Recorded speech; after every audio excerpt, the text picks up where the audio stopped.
Merci beaucoup Marcel pour ce moment.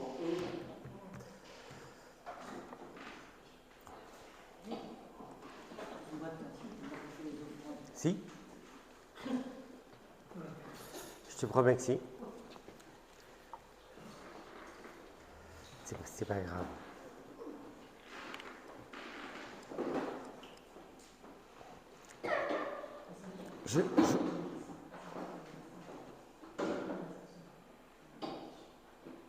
J'espère que vous allez bien. Pour ceux qui sont passés par des moments difficiles, on a les réconforts de voir que vous allez mieux. L'Église vous a porté dans la prière. Pour les malades, on est content de voir Dorothée parmi nous. Donc c'est bien. J'espère que vous avez passé une bonne semaine. Chacun a ses épreuves, chacun a ses difficultés, chacun a sa solitude. Parce qu'on a des gens qui sont très seuls dans l'Église. Et je ne sais pas si vous avez remarqué que cette semaine, vous avez reçu beaucoup de versets de Jacques, je pense. Vous avez fait attention? C'était Jacques, hein? Bah, je crois parce que c'était Jacques.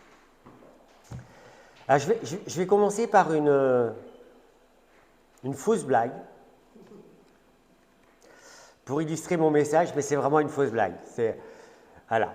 Donc un jour, mais je pense qu'il y en a parmi vous qui connaissent cette histoire, mais je vais la raconter quand même. Peut-être que si vous ne la connaissez pas, tant mieux. C'est un rabbin juif, un curé et un pasteur qui sont ensemble et qui discutent de la dîme. Et puis il y a le curé qui dit chez nous ça devient vraiment très compliqué. En fait, le tronc est rempli chez nous de pièges jaunes, mais c'est comme ça. De toute façon, on ne peut pas faire autrement, puis c'est une fatalité. Le pasteur, lui, était beaucoup plus serein. Chez nous, c'est simple. Normalement, tout le monde donne 10% de ses revenus. C'est une règle. Tu donnes 10%. C'est un peu légaliste comme truc, mais voilà, la dîme, 10%. Et puis il y a le rabbin qui dit, moi c'est simple, je mets l'argent dans mes mains, je lance tout, ce que Dieu veut prendre, il prend, ce qui retombe, c'est pour moi. Bon allez, c'est drôle, mais... En fait, cette histoire, je veux juste illustrer un peu cette histoire pour pratiquer la façon dont on pratique notre foi. Alors, le premier pas, le premier, le curé, il a une foi, certainement, mais il reste terre à terre. Il est dans la fatalité. On donne des pièces de 20 centimes, mais bon, voilà, de toute façon, on ne peut pas faire autrement, c'est bien, on reste comme ça. C'est la fatalité. On est content. Le deuxième, malgré toutes les apparences, est complètement dans le légalisme. Rigoriste au possible. On donne 10%. C'est comme ça, on ne bouge pas. Et dans cette façon rigoriste de faire, on a la sensation que l'amour de Dieu est absent. Parce qu'on doit faire. On doit, je dois, c'est un devoir, je dois. C'est une action mécanique peut-être de la part des fidèles. Je fais mon devoir, j'ai donné mes 10%. Alors, je précise qu'on n'est pas tous comme ça. Mais c'est un risque réel pour certaines personnes. À un moment donné, on oublie pourquoi je donne. Quel est le sens de donner? L'amour qu'il y a derrière. Le service pour Dieu. Je donne parce que je donne en retour pour Dieu. Alors le troisième, je l'ai trouvé quand même, c'est un peu exagéré ce que je vais dire, mais vous savez, c'est la prière pieuse. Dieu fera ce qu'il fera. Mais oui, c'est un peu ça. C'est souvent vide et creux. Bon, j'ai illustré, mais bon. Mais je me suis quand même posé 4 questions concernant ma façon de pratiquer ma foi cette semaine, parce que j'étais dans Jacques toute la semaine. Et je me suis posé la question, est-ce que j'ai une foi mécanique? Est-ce que ma foi, elle est mécanique? Je crois. Je crois parce que je crois. Et j'ai l'habitude de croire, et j'ai l'habitude de faire ça comme ça, et j'ai l'habitude de pratiquer ça comme ça. Ça devient une foi mécanique, et il manque l'amour. Enfin, il manque un petit quelque chose. Je crois, je fais, je prie, je donne, mais l'essentiel, qui est l'amour pour Dieu, est un peu absent. C'était compliqué comme question, parce que souvent on ne se rend pas compte, mais souvent je suis dans cet amour mécanique, ou cette foi mécanique. Je me suis aussi posé la question, est-ce que ma foi reste à terre? Vous savez, on a une foi, mais je vis une foi au point mort. C'est comme ça. Et oui, je crois, mais c'est comme ça. Je prie, mais c'est comme ça.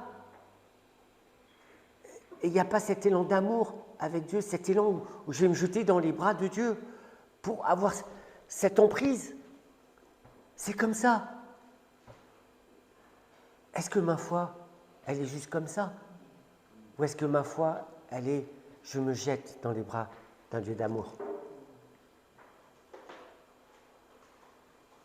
Est-ce que ma foi s'arrête à des formules pieuses qui retombent automatiquement? Ou finalement, est-ce que j'ai le plus important, qui est une foi empreinte de l'amour de Dieu en action dans ma vie? Et je crois que ces questions méritent que nous nous y attardons un tout petit peu ce matin pour y répondre. Je vais demander à Jean-Louis de prier et de remettre ce moment entre les mains de Dieu. Seigneur, nous savons que ta parole est la vérité. Nous savons, Seigneur, que tu nous parles à travers la parole. Et nous voulons ce matin, Seigneur, écouter quelque chose de nouveau qui va nous permettre de progresser dans notre vie chrétienne. Et pour cela, Seigneur, eh bien, que notre oreille entende, que notre cœur écoute, que notre cerveau comprenne, et que tout cela, Seigneur, nous fasse grandir, que nous soyons attentifs à ta parole et à ce que ton serviteur Hervé va nous dire, et veuille inspirer par le Saint-Esprit les paroles qui vont nous parler. Bénis, Seigneur, ta parole, bénis chacun d'entre nous dans ce moment d'écoute. Amen. Amen. Merci beaucoup. Cette semaine, je vous le dis, j'ai été frappé par l'épître de Jacques et j'ai été interpellé profondément à l'intérieur. J'ai été interpellé par des versets, je crois qu'on peut les afficher, du chapitre 2, du verset 14 et 15, et ça va beaucoup plus loin même des fois. Donc je laisse tout le temps à Michel de les afficher.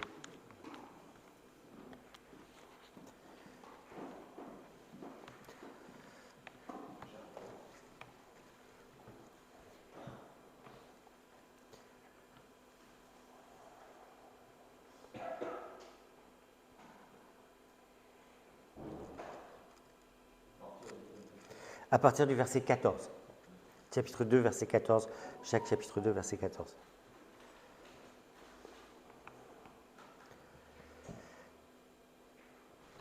Alors, mes frères, que sert-il à quelqu'un de dire qu'il a la foi s'il n'a pas les œuvres? Cette foi peut-elle le sauver? Si un frère ou une sœur sont nus et manquent de la nourriture de chaque jour, et que l'un d'entre vous leur dise « Allez en paix, chauffez-vous et rassasiez-vous », et que vous ne leur donniez pas ce qui est nécessaire au corps, mais à quoi cela sert-il? Il en est ainsi de la foi. Si elle n'a pas les œuvres, elle est morte en elle-même.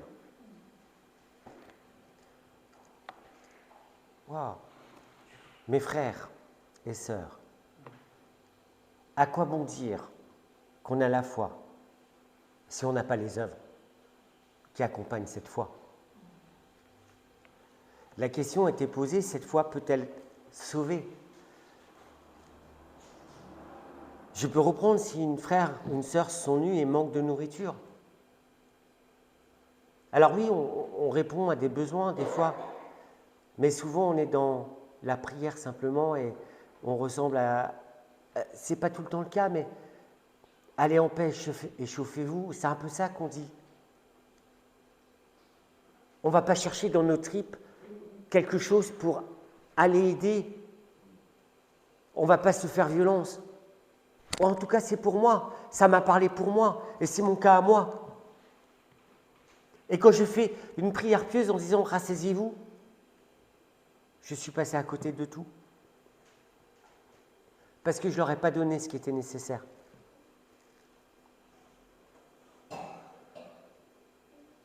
Il en est ainsi de la foi, si elle n'a pas d'œuvre, elle est morte en elle-même. Je peux faire toutes les prières du monde, toutes les incantations. Si ma foi n'est pas accompagnée d'une œuvre concrète, elle est morte. Je crois que ce passage mérite toute notre attention. Et dans le milieu protestant, nous avons tendance à axer notre priorité sur la foi, sur la foi, sur la foi. On dit qu'on a la foi. C'est axé sur la foi. Et on a fait ça en opposition avec les œuvres, parce qu'à une époque, le salut était par les œuvres. On essayait d'être bon par les œuvres, d'être généreux par les œuvres. Ce n'était pas ça qui sauvait. On a eu cette opposition.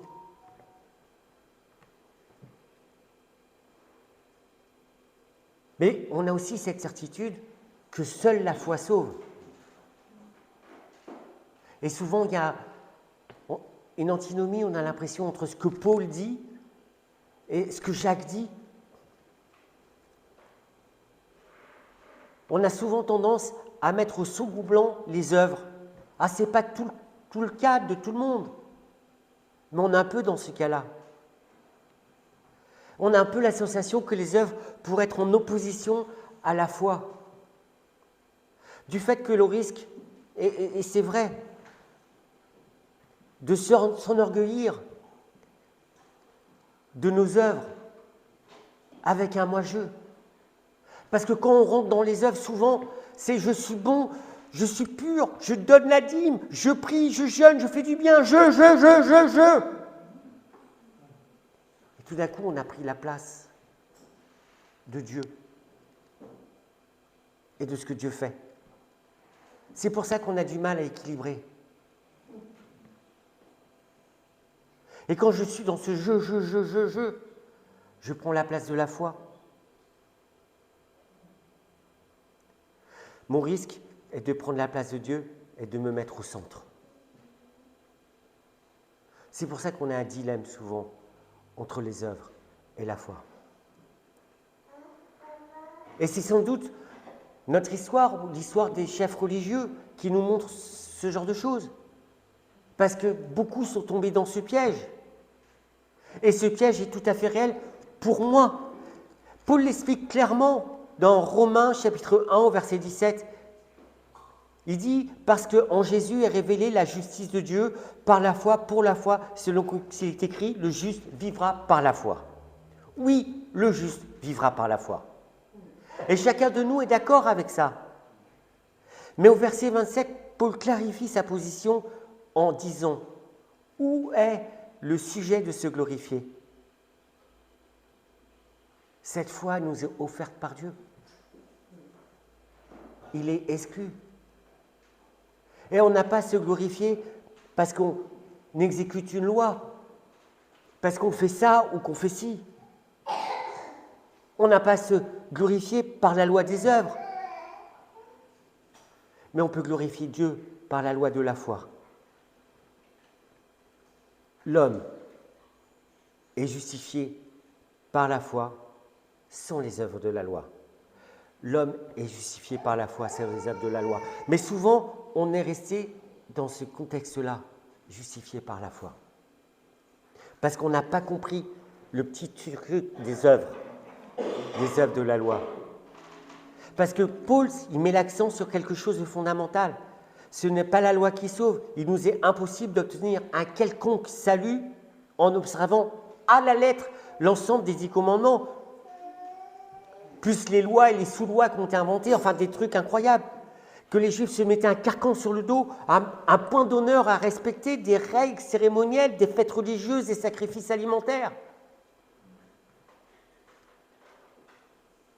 C'est ces œuvres-là qui ne sont pas bonnes. Mais cela n'exclut en rien les bonnes œuvres que Dieu a préparées d'avance pour que nous les pratiquions. Parce que Dieu a préparé des bonnes œuvres pour que vous et moi, nous les pratiquions, sans s'enorgueillir. C'est un cadeau de Dieu.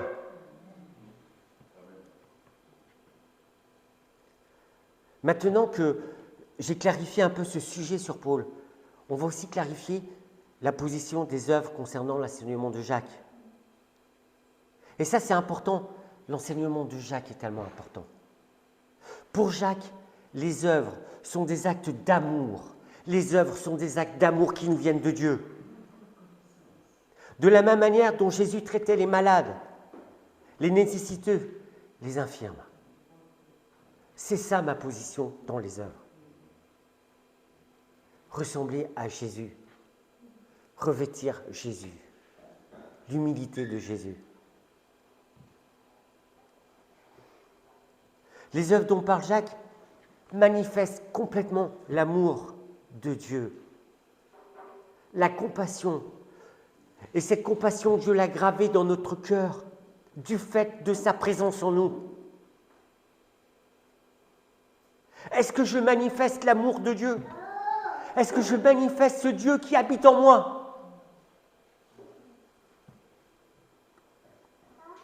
Je regrette de vous dire non. Des œuvres d'amour qui glorifient Dieu. Je crois que Jacques nous invite à nous interroger sur la façon dont nous pratiquons notre foi. Dieu a gravé des œuvres bonnes dans notre cœur parce qu'il y habite. Et j'ai cette foi. Mais comment je pratique cette foi?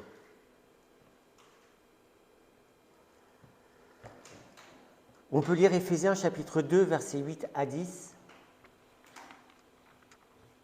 Je te laisse l'afficher comme ça, je ne cherche pas.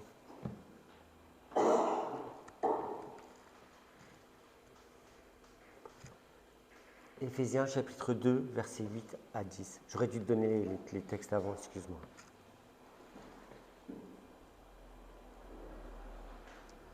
Car c'est par la grâce que vous êtes sauvés, par le moyen de la foi, et cela ne vient pas de vous, c'est le don de Dieu. Ce n'est point par les œuvres, afin que personne ne se glorifie.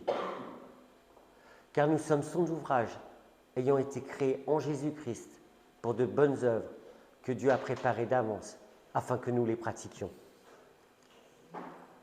Voilà où elle est notre foi.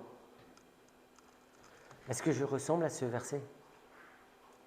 Je ne crois pas. J'ai le droit de vous demander pardon parce que c'est vrai. Et je sais très bien personnellement que je suis souvent très très loin du niveau d'exigence dont parle ce verset ou dont parle l'apôtre Jacques. Je peux constater que, oui, je m'arrête au verset 16 avec une prière pour dire « Allez en paix, chauffez-vous », sans forcément donner le nécessaire ou le petit nécessaire, mais je ne me dépasserai pas, comme Jésus, avec toute la compassion de Jésus. Toute cette compassion que Jésus a pour moi. Souvent, je donne l'essentiel, mais cet essentiel est juste là pour me donner bonne conscience. Parce que souvent, je passe vite à autre chose, mais c'est ma nature qui est comme ça aussi, hein. La question que je me suis posée quand j'ai lu ça, c'est ma compassion est-elle à l'image de Jésus?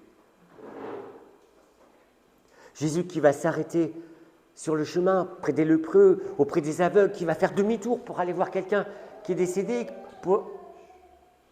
Est-ce que je suis capable de me bousculer comme ça?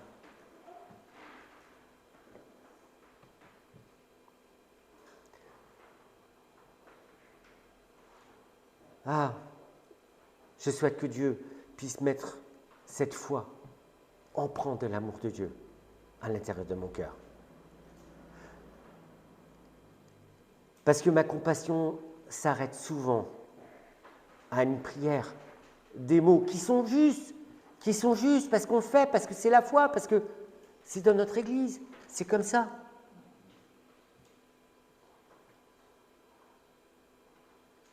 Mais un peu de moi pour aller plus loin. Pas simplement me donner bonne conscience, un vernis de foi qui fait de moi une personne religieusement acceptable. Oui, je suis une personne religieusement acceptable. Mais est-ce que je suis à l'image de Jésus? Est-ce que je suis comme Jésus voudrait que je sois? Est-ce que j'ai cet amour qui... Alors on a chanté tout à l'heure, oui, prends tout Seigneur, mais prends tout Seigneur, ça veut dire, oui, en même temps je dois tout donner. Je vous promets ce matin, je ne veux plus être une personne religieusement acceptable. Je veux être comme Jésus demande que je sois, empreinte d'une foi réelle, d'un amour réel. Elle a prié tout à l'heure, Seigneur, apprends-moi à aimer les autres. Et on est tous là. C'est un combat, une lutte personnelle. Notre monde ne nous apprend pas ça. Mais nous avons le Dieu d'amour qui habite dans notre cœur. Et on doit refléter cet amour que lui a placé dans notre cœur. Jésus s'est dépassé pour moi. Il m'a sauvé, un amour, une action sur la croix. Il m'a touché, il m'a relevé, il m'a porté. On chante ça tous les dimanches.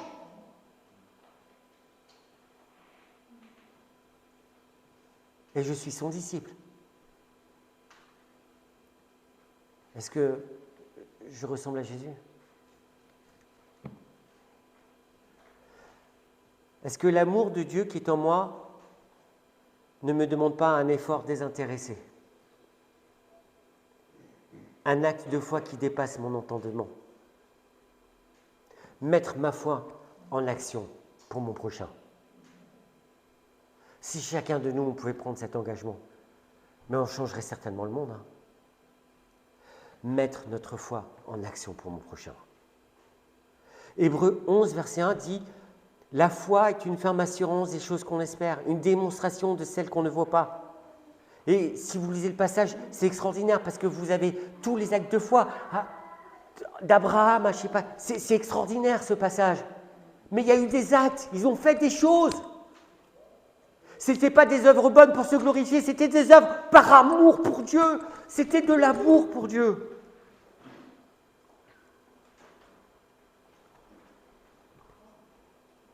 Quand je suis confronté à la souffrance, à la misère dans l'Église avec les frères et sœurs, est-ce que ma foi est en action pour apporter le meilleur de ce que Dieu pourrait donner?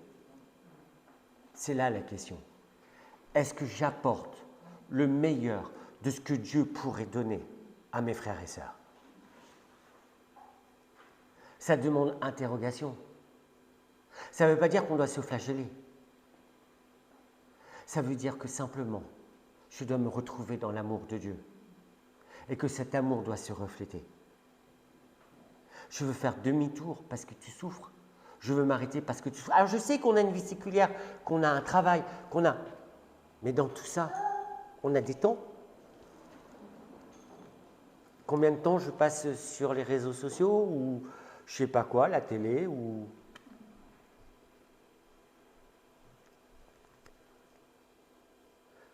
Des fois, je peux dire, je n'ai pas les moyens. Oui, c'est compliqué des fois. Oui, je n'ai pas les moyens. Mais je vous apporte une réponse que j'ai lue dans ce passage. Et dans la Bible, dans toute la Bible, j'ai lu un truc. Je n'ai pas les moyens, mais Dieu, lui, il les a. Est-ce que ma foi est en action? Suis-je capable de sortir de ma zone de confort pour aller visiter, comme il dit, les veuves, les malades, les gens qui sont seuls, les gens qui souffrent, les gens qui souffrent. apporter peut-être juste un peu de mon temps. Qu'est-ce que c'est qu'un peu de notre temps? Notre temps qu'on gaspille si inutilement souvent. Et quand je n'ai pas les moyens, pour des personnes qui sont le besoin, c'est quoi un sachet de pâtes? C'est quoi un sachet de pâtes? Mais ça fait toute la différence, un sachet de pâtes. Je vais visiter quelqu'un, tiens, je t'ai apporté des pâtes. Mais vous imaginez, des fois, il y a des gens, un sachet de pâtes, c'est un trésor. Et ça, c'est de l'amour en action. Et je ne suis pas capable de le faire.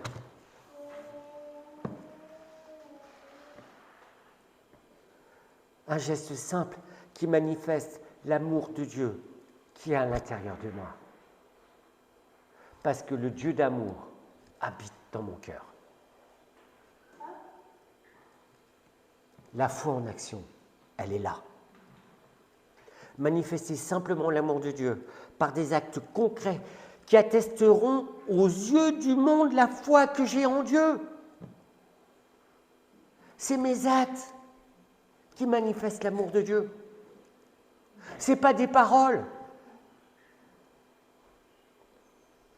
Paul ou Jacques, le message de l'Évangile nous enseigne ces choses-là. Mais il nous enseigne aussi que seule la foi sauve. Et sans la foi, on ne peut pas faire ces choses-là. Ou sinon on peut les faire, mais c'est je. Dieu, il est absent. Vous et moi sommes enfants de Dieu. Je le souhaite pour ceux qui ne le sont pas, je souhaiterais vraiment que vous le deveniez. Je crois que, en tant qu'enfant de Dieu, on doit développer les œuvres de l'amour que Dieu a gravées au fond de notre cœur par sa présence. C'est un axe où nous devons nous positionner. Pas simplement une prière pieuse, Seigneur, rends-moi bon. Oui, la vraie prière, apprends-moi à aimer mon prochain. Mais apprends-moi à aimer mon prochain, ça veut dire dépassement.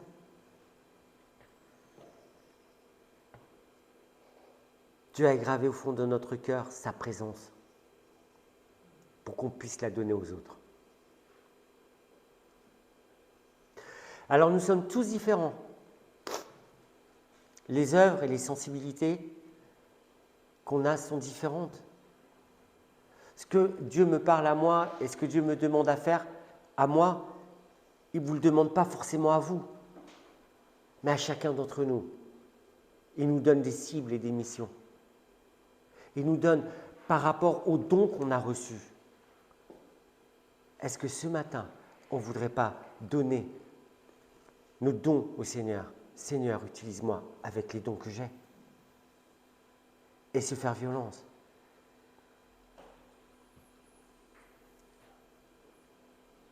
Je suis attaché à Dieu et je pense que vous êtes attachés à Dieu.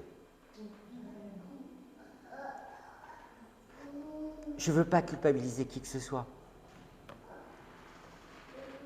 Mais je crois que l'amour, la compassion, le dépassement de soi doit être le reflet de notre foi. Je répète, en aucun cas, je souhaite vous faire une leçon de morale en tentant de vous faire porter le fardeau de votre foi qui est active ou pas active. Ce n'est pas là le sujet. Votre foi faible ou forte, ce n'est pas ça le truc. L'amour de Dieu. Portez l'amour de Dieu. C'est là le sujet. Alors, oui, nous avons nos périodes de faiblesse. Nous avons des périodes où nous n'avons aucune disponibilité. Et c'est vrai, parce que des fois on passe par des moments de doute, on passe par des moments difficiles, parce que notre vie est difficile. Des fois on passe par des soucis de santé qu'il est compliqué de mettre sa foi en action. Mais c'est nous, en tant que communauté, qui devons porter ces personnes-là et qui devons mettre notre foi en action pour eux. Ces situations particulières ne doivent pas venir ou ne doivent en aucun cas remettre en cause notre foi, notre engagement et l'authenticité de notre cœur devant Dieu. Parce que oui, nous sommes des êtres humains qui sommes faibles. Par contre, si nous avons toutes nos facultés, je crois que nous devons impérativement nous positionner devant Dieu humblement pour que Dieu manifeste son amour par des actes de foi concrets dans notre vie, dans ma vie autour de moi. Est-ce que ma vie est empreinte d'actes concrets de l'amour de Dieu? Et j'ai le droit de m'interroger et de me repositionner devant Dieu, si ce n'est pas le cas. Je veux que mes actions reflètent entièrement la foi que j'ai dans un Dieu d'amour. Jacques m'a interpellé avec les versets 14 et 25. On va les relire quand même. Mes frères, que sert-il à quelqu'un de dire qu'il a la foi s'il n'a pas les œuvres? Cette foi peut-elle le sauver? Si un frère ou une sœur sont nus et manquent de nourriture de chaque jour, que l'un d'entre vous leur dise « Allez en paix, chauffez-vous et rassasiez-vous » et que vous ne leur donniez pas ce qui est nécessaire au corps, à quoi cela sert-il? Il en est ainsi de la foi. Si elle n'a pas les œuvres, elle est morte en elle-même. Le verset 20 nous dit « La foi sans les œuvres est inutile. » Ce matin, à travers ce message et cette réflexion que j'ai eue cette semaine, je prie que Dieu mette notre foi en action. Parce que c'est à lui que revient cette gloire. Et c'est Dieu qui doit mettre cette foi en action. Mais pour que Dieu mette cette foi en action, il faut que je lui laisse la place. Il faut que je lui donne un peu de moi.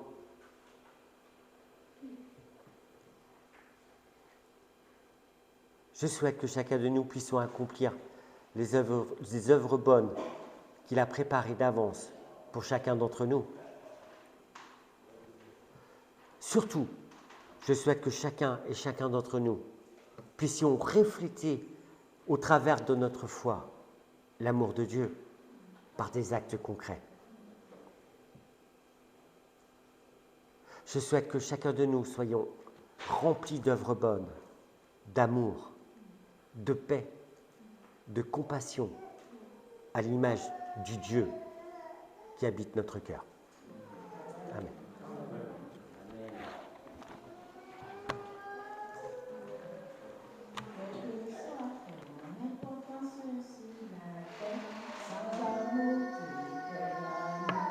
Ben, viens chanter. Tu verras partout des merveilles humaines, sans amour tout est vanité. Vanité, vanité, vanité, sans amour tout est vanité. Je vous souhaite une très bonne semaine.